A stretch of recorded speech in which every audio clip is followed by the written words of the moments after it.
Hey everyone, welcome back to the channel. I'm glad you're here because today we're diving into a story that still haunts the small town where it took place. A story about a man who opened his heart to a lost soul, only to find that some things are lost for a reason. Imagine coming home one evening, feeling the weight of the world on your shoulders, and finding a pair of glowing eyes in the dark that seem to promise the companionship you've been missing. You think you're saving a life. You think you're bringing joy into your home. But what if that act of kindness was actually the first step toward a total nightmare? What if the very thing you welcomed into your living room was a ticking time bomb, carrying a secret so dark it could erase everything you love? So how could something so innocent lead to such a catastrophic end? What was actually being hidden in plain sight all that time? Before we get into the chilling details of this family's downfall, do me a huge favor and hit that like button. It really helps the channel out, and if you love deep emotional storytelling that keeps you up at night, make sure to subscribe and turn on those notifications. You won't want to miss what's coming next. The story begins with Elias, a man whose life was defined by a quiet, steady kind of devotion.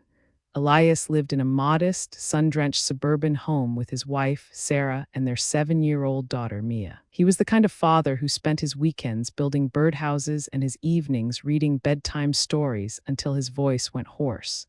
To the outside world, the Miller family was the picture of stability, but Elias had always felt a small, nagging void, a desire for a companion that could share in the family's daily rhythms, a silent witness to their happiness. It was a rainy Tuesday in October when Elias found him. The sky was a bruised purple, and the wind was whipping through the oak trees when Elias pulled into his driveway. There, huddled under the porch swing, was a dog. He was a large, lean creature with fur the color of charcoal and eyes that seemed to hold an ancient, weary intelligence. He wasn't barking or begging, he was simply waiting. Elias approached slowly, expecting the animal to bolt, but the dog remained perfectly still. When Elias reached out, the dog leaned into his hand, a soft whine vibrating in its chest. It was then that Elias noticed the collar. It was a thick, weathered band of dark leather, looking far older than the dog itself. There were no tags, no phone numbers, just a small, tarnished silver locket-style cylinder welded directly onto the buckle. Elias assumed it was a stray from a nearby farm, perhaps a runaway from a family who had moved on. He brought the dog inside, drying him off with an old towel while Mia squealed with delight. They named him Shadow. From the very first night, Shadow was the perfect addition. He was eerily well-behaved, never barking, never chewing on furniture, and always positioned himself between the door and the family, as if he were a silent guardian. For the first few weeks, life felt enhanced. Shadow followed Elias everywhere, sitting by his feet as he worked in the garage and watching over Mia as she played in the garden. But as the initial honeymoon phase faded, a strange atmosphere began to settle over the Miller household. It started with Sarah. She began to complain about a metallic, ozone-like smell that seemed to follow Shadow around. No matter how many times they bathed him, the scent lingered, a sharp, stinging aroma that made the back of her throat itch. Then came the physical symptoms. Elias noticed he was constantly tired, his limbs feeling like they were made of lead. Sarah developed a persistent cough, and Mia, usually a ball of endless energy, started taking long naps in the middle of the afternoon. They chalked it up to a seasonal flu or perhaps the stress of a busy month, but the house itself seemed to be changing too. The house plants, which Sarah had spent years nurturing, began to wither. Their leaves didn't just turn brown, they blackened and curled as if they had been touched by a frost that didn't exist. Elias found himself staring at Shadow's collar more and more. He had tried to remove it once, but the leather was so stiff and the buckle so strangely designed that he couldn't get it to budge. The dog, usually so docile, had let out a low, guttural growl that chilled Elias to the bone, a sound that didn't feel like it came from an animal but from a machine. As November bled into December, the decline of the Miller family accelerated. The vibrant colors of their lives were being drained away, replaced by a gray, oppressive lethargy. Elias found himself waking up in the middle of the night, gasping for air, only to find Shadow sitting in the corner of the bedroom. Those pale eyes fixed on him with an unblinking intensity. The dog never slept, not really. He was always watching, always waiting. Sarah's health took a sharp turn for the worse. She was hospitalized with a mysterious respiratory failure that the doctors couldn't explain. Her lungs were scarred, they said, as if she had been inhaling toxic fumes for months. But there were no leaks in the house, no mold, no environmental hazards. Elias sat by her hospital bed, his own hands trembling with a tremor he couldn't control. He went home to a house that felt like a tomb. Mia was staying with her grandmother, and the silence was deafening, except for the sound of Shadow's claws clicking on the hardwood floor. Click, click, click. The dog followed Elias into the kitchen, and for the first time, Elias felt a wave of genuine fear. He looked down at the silver cylinder on Shadow's collar. In the dim light of the kitchen, it seemed to be humming, a vibration so low it was felt in the teeth rather than heard in the ears. Desperate and driven by a primal instinct that something was horribly wrong, Elias decided he had to get that collar off. He waited until the dog seemed to be in a deep lethargy, a state Shadow entered every day at sunset. Using a pair of heavy-duty bolt cutters from his workshop, Elias approached the sleeping animal. His heart was hammering against his ribs like a trapped bird. As the blades of the cutters bit into the ancient leather, the smell of ozone became overwhelming. The dog didn't move, didn't growl, but the air in the room seemed to thicken.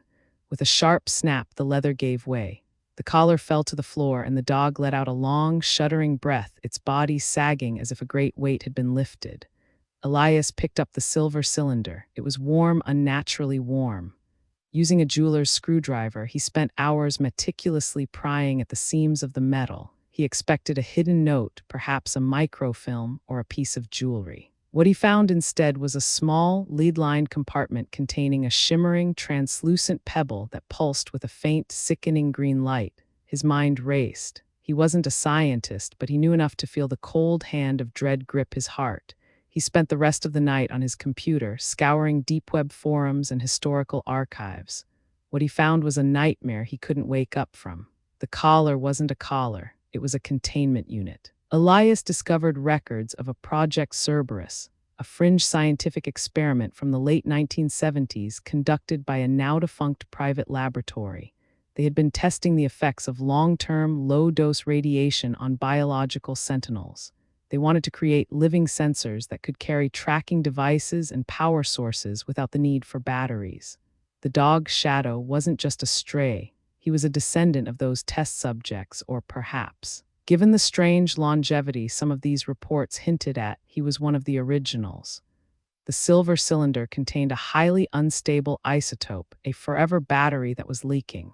It wasn't just a secret, it was a death sentence. For weeks, the dog had been a mobile radiator, sleeping in their beds, sitting by their feet, and breathing the same air.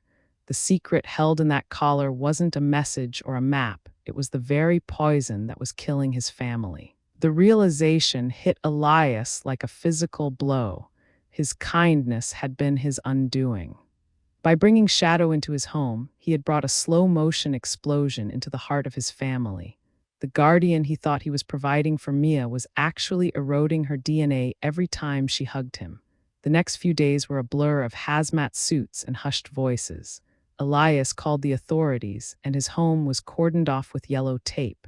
Shadow was taken away by men in white suits who didn't speak to Elias, their faces hidden behind thick glass visors.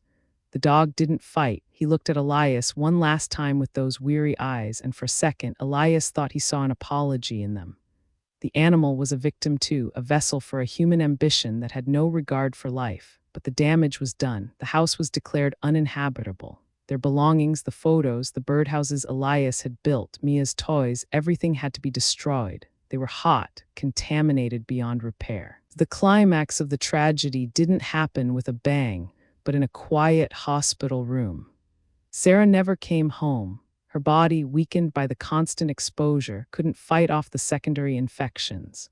She passed away 2 weeks later, her hand in Elias's, her eyes searching his for an explanation he couldn't give. He couldn't tell her that her death was caused by a stray dog and a silver tube. He couldn't tell her that his desire to be a provider and a rescuer had led to this. Mia survived, but her life was forever altered. She would need treatments for the rest of her life, a constant reminder of the friend she once had. Elias lost his home, his wife, and the future he had envisioned. He was left with a hollow chest and the echoing sound of clicking claws in his dreams. Elias now lives in a small apartment on the other side of the country. He doesn't have any pets. He doesn't even like to look at the moon because its cold, pale light reminds him of the eyes of a dog he once loved. He often sits in the park, watching other families play with their golden retrievers and labs. He sees the children hugging their pets and the fathers laughing, and he feels a ghost of a pain that never truly goes away. He learned the hardest lesson a human being can learn, that our purest intentions can sometimes be the bridge to our greatest sorrows. We live in a world where we want to believe that every stray can be saved, that every broken thing can be mended with enough love. But the truth is much harsher. Some things are broken in ways we can't see.